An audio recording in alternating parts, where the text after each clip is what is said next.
Hi, today I'm going to talk to you about Dr. Martin Luther King. My audience member is my son, Paul, which is right here.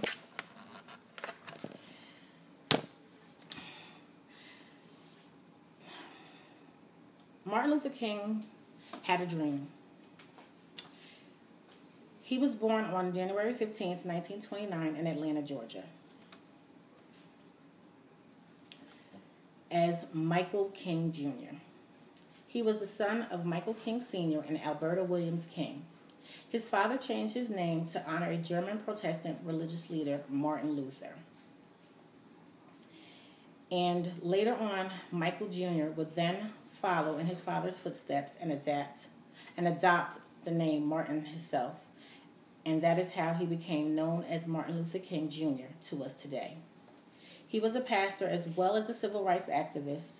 He had an earthquaking impact on race in the United States in the 1950s. By the 1960s, Martin Luther King Jr. was gaining national notoriety. He traveled throughout the South to demonstrate and protest.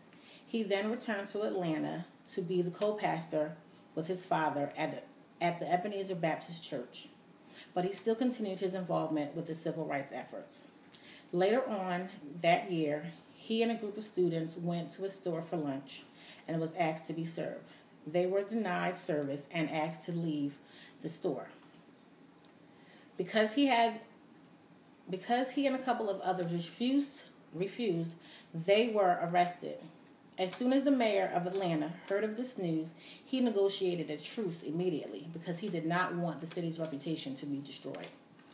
Shortly after the incident, King was arrested for violating his probation on a traffic violation. The news of this arrest was entered in the 1960s presidential campaign. When candidate John F. Kennedy heard of this news, he contacted King's wife, Coretta Scott King. John F. Kennedy expressed his concern for the ill treatment for a mere traffic ticket, and political pressure was set in motion. King was soon after released. Even after being attacked on many different occasions, he still continued to move forward with his beliefs. On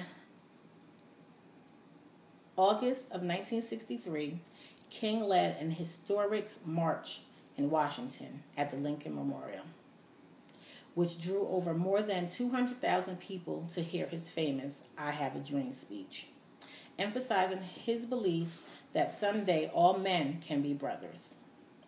King received the Nobel Peace Prize in 1964, and he was the youngest to ever receive such a high honor.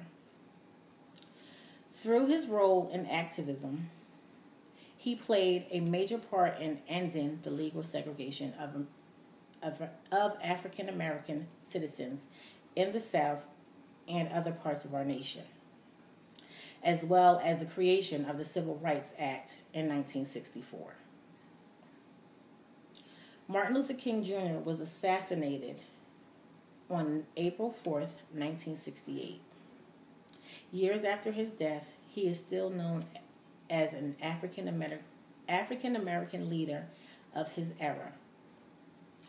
His life and dream has been honored with a national holiday celebrated on the third Monday in January.